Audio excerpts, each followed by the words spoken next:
बिस्मिल्लाहिर्रहमानिर्रहीम। अस्सलाम वालेकुम डियर स्टूडेंट्स, मैं हूँ गुलाम रसूल। हमारी आज की वीडियो है रीचेकिंग सप्ली और इम्प्रूवमेंट के दाखिले की तफसील।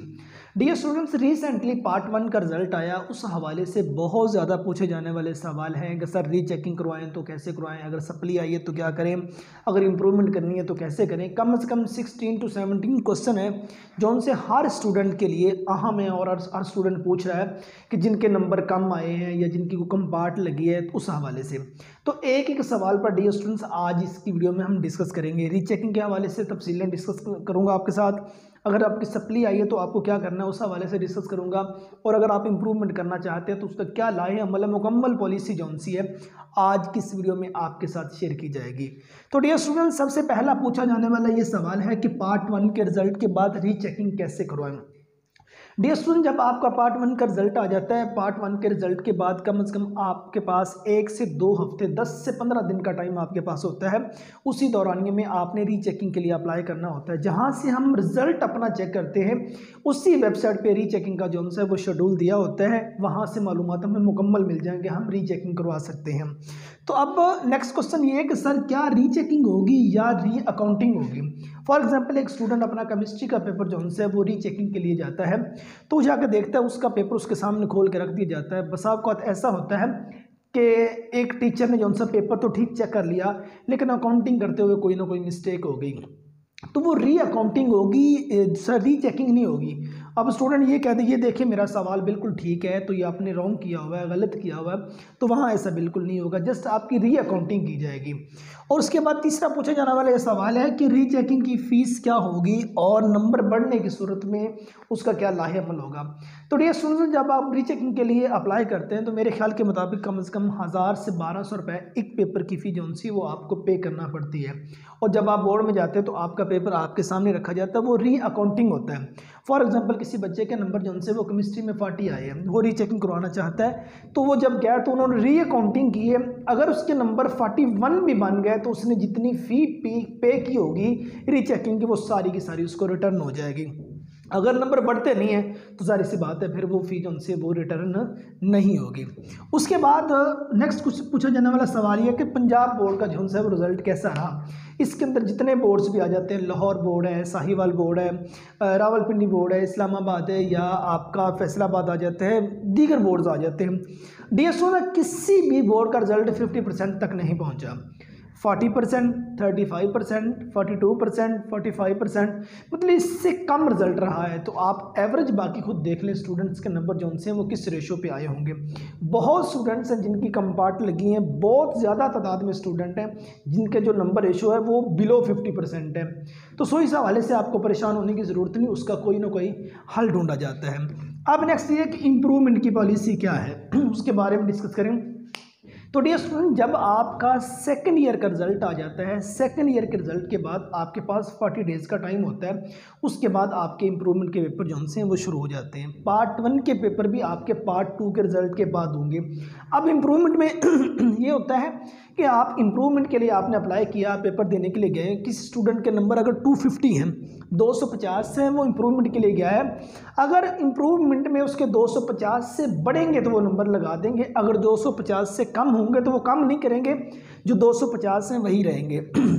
अब उस हवाले से मुकम्मल हम बात करते हैं। अब उसमें एक पूछा जाने वाला सवाल ये, क्या सर फर्स्ट ईयर मुकम्मल की इम्प्रूव कर सकते हैं, कि मीन्स आप अब पार्ट 1 अपना आपका हो गया, आप पार्ट 2 में पढ़ रहे हैं, जब पार्ट 2 का रिजल्ट आ जाएगा उसके बाद डियर स्टूडेंट्स आपके पास टाइम होगा, आप पार्ट 1 जो है वो मुकम्मल भी इम्प्रूव कर सकते हैं। उसमें जितनी आपकी किताबें, फिजिक्स है, बायोलॉजी है, केमिस्ट्री है, इंग्लिश है, उर्दू है, इस्लामिक स्टडी है, ये तमाम सब्जेक्ट्स जो है ना वो आप इम्प्रूव कर सकते हैं। आप चाहे FSC कर रहे हैं, आप चाहे ICS कर रहे हैं, ICOM है, FA है, FIT है, तो आप इम्प्रूव कर सकते हैं। सेकंड ये है अगर सेकंड ईयर को मुकम्मल इम्प्रूव करना तो क्या आप इम्प्रूव कर सकते हैं। तो डियर स्टूडेंट, अगर सेकंड ईयर को इम्प्रूव करना चाहेंगे तो आप मुकम्मल सेकंड ईयर भी इम्प्रूव कर सकते हैं। अगर आप फर्स्ट ईयर को इम्प्रूव करना चाहें मुकम्मल वो भी इम्प्रूव कर सकते हैं। अगर आप सेकंड ईयर को इम्प्रूव करना चाहें तो आप वो भी इम्प्रूव कर सकते हैं। अगर आप फर्स्ट ईयर और सेकंड ईयर दोनों इम्प्रूव करना चाहें तो आप दोनों क्लासेस भी कंप्लीट इम्प्रूव कर सकते हैं। ठीक है, तो उसके बाद नेक्स्ट ये है कि अगर कुछ मज़ामीन इंप्रूव करना चाहें तो उसका लाहे-अमल क्या होगा, उसका तरीकाकार क्या होगा। फॉर एग्जांपल, स्टूडेंट पार्ट 1 में इंग्लिश उर्दू, इस्लामिक स्टडी, ये 3 सब्जेक्ट्स जो उनसे वो इम्प्रूव करता है। तो उसको पार्ट 2 में ये 3 करना पड़ेंगे। आप देखो पार्ट 2 में कैसे, पार्ट 2 में इंग्लिश है, उर्दू और इस्लामिक स्टडी की जगह पे पाकिस्तान स्टडी है, वो इम्प्रूव करना पड़ेंगे। अब इसमें ऐसा है पार्ट 1 में स्टूडेंट्स के जो से नंबर है English, Urdu, Islamic study in तीनों में कम आए हैं, और अब पार्ट 2 में इंग्लिश, उर्दू, पाकिस्तान स्टडी तीनों में बहुत अच्छे आ गए हैं।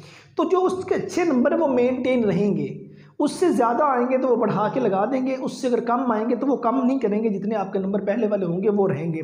तो अगर सब्जेक्ट वाइज आप इंप्रूव करते हैं, जो सब्जेक्ट आपको पार्ट 1 में इंप्रूव करना होंगे वही आपको पार्ट 2 में भी इंप्रूव करना पड़ेंगे। उसके बाद ये है कि इम्प्रूवमेंट के पेपर कब होते हैं। तो स्टूडेंट जब आपका सेकंड ईयर का रिजल्ट आ जाता है, सेकंड ईयर रिजल्ट के बाद कम से कम आपके पास 40 डेज़ का टाइम होता है, उस वक्त आप इंप्रूव कर सकते हैं। और कितनी बार इंप्रूव कर सकते हैं स्टूडेंट? 4 बार आप इंप्रूवमेंट के पेपर दे सकते हैं। लेकिन एक याद रहे, चांस 4 बार आपके पास होंगे, ख़त्म चांस तब होते हैं कि आपने इंप्रूवमेंट के लिए अप्लाई किया। फॉर एग्जांपल किसी स्टूडेंट ने इंप्रूवमेंट के लिए अप्लाई किया, उसके नंबर थे 500 पार्ट 1 2 दोनों को मिला के, उसके 500 से एक नंबर भी अगर बढ़ गया ना, उसके बाद उसके पास इंप्रूवमेंट के चांस नहीं होंगे। अगर उसके नंबर नहीं बढ़ते तो उस सूरत में वो कम से कम कुछ 4 बार इंप्रूवमेंट कर सकता है। अब यह है कि इंप्रूवमेंट करने से साल ज़ाया तो नहीं होगा। डियर स्टूडेंट्स, आप इंप्रूवमेंट जब आपका सेकंड ईयर का रिजल्ट आ जाए, आपका रिजल्ट पास हो, आप किसी भी यूनिवर्सिटी में एडमिशन ले सकते हैं। एडमिशन लें, साथ इंप्रूवमेंट का दाखिला भेज दें। जब आपके इंप्रूवमेंट के पेपर आए तो पेपर दें, पेपर के बाद आपका रिजल्ट आएगा। जो ही आपका रिजल्ट आया तो वो रिजल्ट कार्ड जो है वो अपनी यूनिवर्सिटी को सबमिट करवा दें, तो पहले बार रिजल्ट कार्ड जो है वो ऑटोमेटिकली रिजेक्ट होगा, ख़त्म हो जाएगा। ये जो न्यू रिजल्ट कार्ड आपका होगा उसी के तहत आपका बाकी एडमिशन जो है वो किया जाएगा।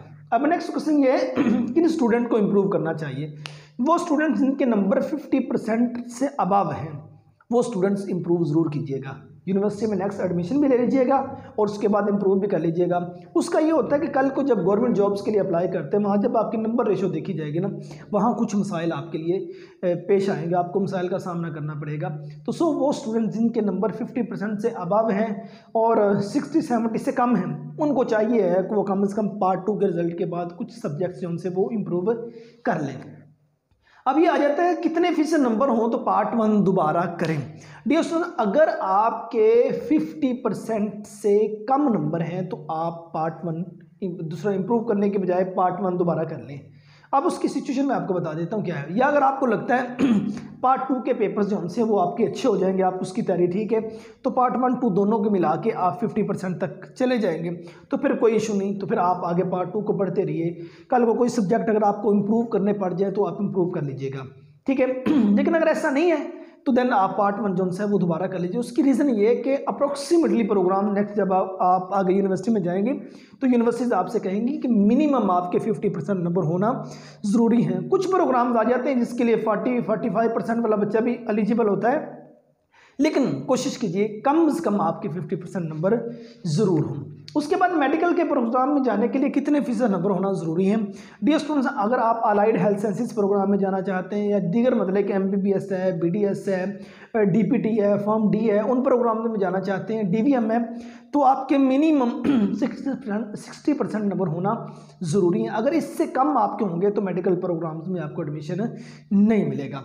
उसके बाद अगर इंफॉर्मेशन टेक्नोलॉजी के डिपार्टमेंट में जाना चाहते हैं तो कितने नंबर होना ज़रूरी है? मिनिमम आपके 50% नंबर प्राइवेट सेक्टर के लिए होना ज़रूरी है। अगर गवर्नमेंट सेक्टर में जाना है 80-90% प्लस होंगे तो आपको IT के शोबे में किसी गवर्नमेंट सेक्टर की यूनिवर्सिटी में एडमिशन मिलेगा। सो ये हमारी आज की वीडियो जौन सी थी वो जिसमें हमने रीचेकिंग, सप्ली और इम्प्रूवमेंट वगैरह के बारे में बात की। कुछ तबीयत भी नासाज थी, लेकिन स्टूडेंट्स के पूछे जाने वाले सवाल के बायस ये वीडियो मुझे रिकॉर्ड करना पड़ी। तो उम्मीद करता हूँ कि आज की वीडियो आप स्टूडेंट को अच्छी लगी होगी। नेक्स्ट वीडियो में मिलते हैं। अपना बहुत सारा ख्याल रखिएगा। फी अमानिल्लाह।